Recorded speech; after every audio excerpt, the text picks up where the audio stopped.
wife has flicked the fuse box switch and all the lights come back on.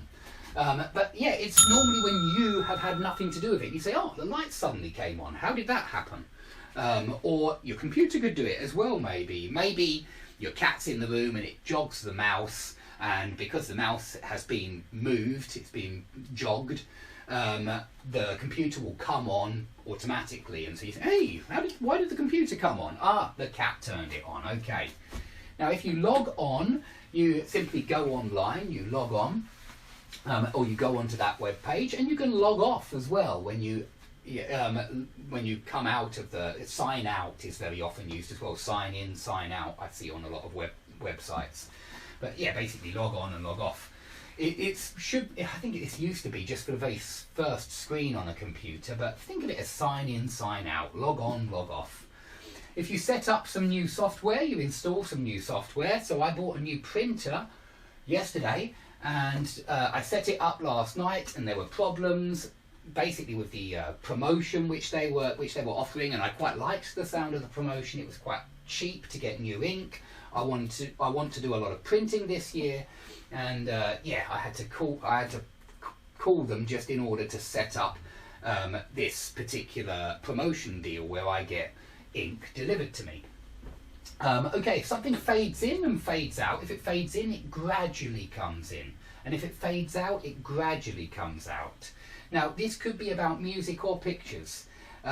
On my video editing software, if I put music on the video, I can fade it in and fade it out. So make it gradually come in and get louder, and gradually go out and get quieter. So that's quite common. You can do it with a picture though, make the picture fade in and fade out.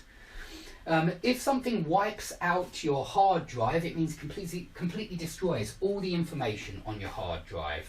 And so you might say, all my work was wiped out yesterday, and unfortunately I didn't back anything up, so I've lost it all. That's why I do back up all the stuff which I've got on my hard drive, and hopefully, fingers crossed, I'll never lose it all. Now, you can also use this like an adjective, but you need a hyphen when you do. If you've got backup power, it's emergency power. Personally, I've got 2 online connections at the moment. I've got my main online connection, and I've got a backup connection, so that but if there are any problems, I can move on to the backup signal. And it means that I can still have the lesson no matter what. Nothing will stop the lesson from taking place. Okay, if you've got a printer, you might need to warm up the printer first before it starts working. So warm up is used in sport, yeah, when you do that, and if it's for a printer, you literally want it to warm up so that you can use it. And it's similar here to heat up some food when you just make it a little bit hotter in order to eat. I had to heat up some roast today because there was some lovely roast dinner left from yesterday. Okay, if you tune into a radio station, you find a radio station, and it literally means take the FM dial and move it up so that you can tune into your favourite radio station. If you wire something up, you connect all the wires, and I'm sure you all, like I do, as I do, I'm sure you all have a massive pile of wires under your computer, and you need to wire it up when you set it up. So we all have to wire up stuff nowadays. If something seizes up, it means it gets stuck. And I think we very often use this one with the engine seized up. And it means it couldn't move anymore, it got stuck. So it means stop working, usually because something gets stuck. If you plug something in, you connect it, and if you unplug it, you disconnect it. And if you do something up on your clothes, look, I'm doing up the buttons on my shirt, and if I undo them, I do that. Okay? Wrap up presents and unwrap presents. Tie up something and untie something. There's a pattern here. Please pay attention to it. 55 is about food. Now, if you pick at or peck at your food, you eat very, very little and in small amounts. If you wolf down your food, or gobble it down, or gulp down your drink, or gobble it up, both of them work, gobble down and gobble up, it means you're eating or drinking with gulp down, because gulp means, it means swallow, it means gulp. All of these mean very quickly and in large amounts. Yeah, quickly and in large amounts, slowly and in small amounts. But if you eat something up, you eat it completely. If you drink something up, you drink it completely. And if you ask the person in the pub for a top up, that means you want them to fill it back to the top of the glass. So it's another one. If you eat out, you go to a restaurant. If you eat in, you stay at home. Pretty easy, that one. If you send out for pizza, you order a delivered pizza. Send out for is when you want food delivered to your house. You send out for pizza. If you chop up the vegetables or slice up the bread, then you're literally cutting them up. We'd use chop for vegetables, harder vegetables, and slice for cake and bread. Slice up the cake, slice up the bread. If food disagrees with you, it makes you feel sick. Quite strange, but we say, oh, that whatever it was, I don't know, that curry last night disagreed with me. It made me feel sick.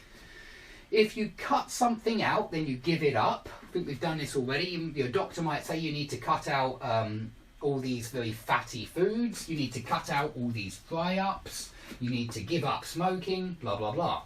A fry-up is like a typical English breakfast. You've got sausages, eggs, and even the bread is fried in thick oil.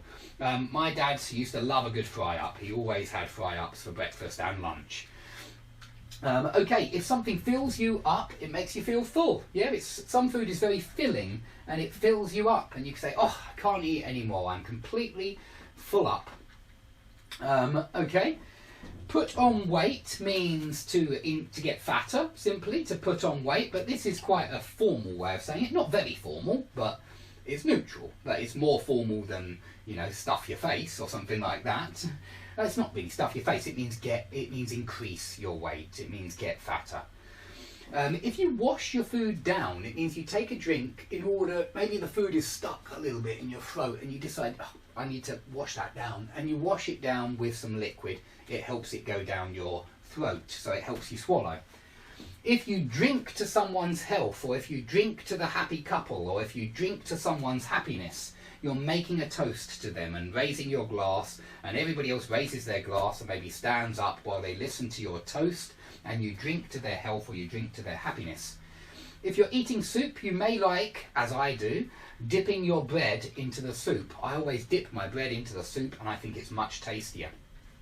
Now when you dip your bread into the soup, the bread soaks up all the soup. So soak up means absorb. But please remember that you can also soak up the atmosphere in a nightclub, and you can even soak up the sunshine. Strange, but you can soak up the sunshine.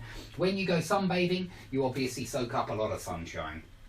Now, if you water something down, you make it more dilute. So even exams can be watered down, but usually, well, not usually, it's very often used for just you watered down the whiskey or something like that.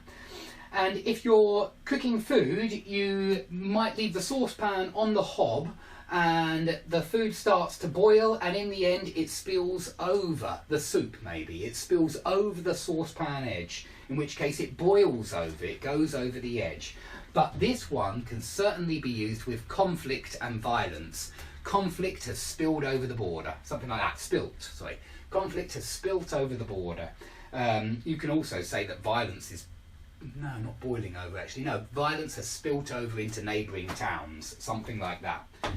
Okay, if there are any questions about these phrasal verbs, please ask below. If it's about one of these phrasal verbs, I'll answer. If it's about something else unrelated that has no bearing, it doesn't bear on any of these phrasal verbs, I'm sorry, but I can't answer it. You've got to put your questions on the relevant videos, and as long as the question bears on the topic, I'll be delighted to answer it. And as long as I see it, there are a lot of questions, and sometimes I don't get round to answering all the questions, so I'm sorry about that.